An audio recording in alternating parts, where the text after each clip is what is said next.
चलिए जानते हैं कृदंत तथा तद्धित शब्द। सबसे पहले जानते हैं कृदंत शब्दों की परिभाषा।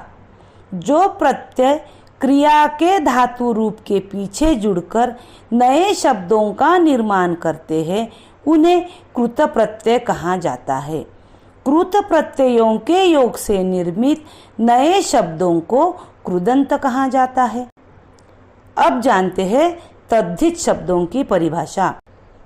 जो प्रत्यय संज्ञा, सर्वनाम, विशेषण अथवा शब्द के अंत में लगकर नए शब्दों का निर्माण करते हैं उन्हें तद्धित प्रत्यय कहते हैं और ऐसे शब्द तद्धित या तद्धितांत भी कहलाते हैं।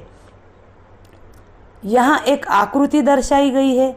इस आकृति में कुछ शब्द दिए गए हैं। जो शब्द क्रिया दर्शाता है अर्थात क्रिया का धातु रूप है, ऐसे शब्दों को हमें अलग करके लिखना है ताकि उसको प्रत्यय लगाकर हम कृदंत शब्दों की निर्मिति करेंगे। और उसके बाद बाकी बचे हुए शब्द अर्थात संज्ञा, सर्वनाम, विशेषण अथवा शब्द दूसरी बाजू में लिखने हैं। इससे हमें कृदंत और तद्धित शब्द बनाने में आसानी होगी। तो चलिए देखते हैं यहाँ क्रिया के कौन से रूप है, उन्हें हम अलग कर देते हैं।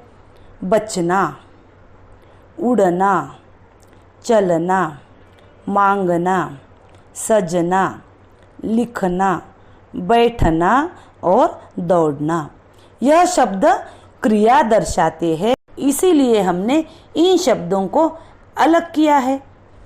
अब बाकी बचे हुए शब्द मानव, व्यक्ति, संस्कृति, अधिकार, शिक्षा, इच्छा, क्षण और आत्मा, इन सारे शब्दों को हमने दूसरी बाजू में लिखा है।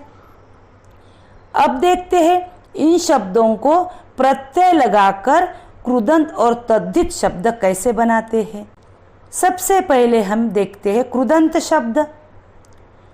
जो हमने आकृति द्वारा बताए गए शब्दों को दो बाजू में अलग अलग कर दिए ताकि हमें समझने में आसानी होगी। क्रिया के धातु रूप को प्रत्यय लगाकर कृदंत शब्द बनाए गए हैं। बचना, बचाव, उड़ना, उड़ान, चलना, चाल, मांगना, मांग, सजना, सजावट, लिखना, लेखक अथवा लिखावट, बैठना, बैठक, दौड़ना, दौड़। इस तरह से कृदंत शब्द बने हैं। अब देखते हैं बाकी बचे हुए शब्द, उन्हें प्रत्यय लगाकर तद्धित शब्द कैसे बनाए गए हैं।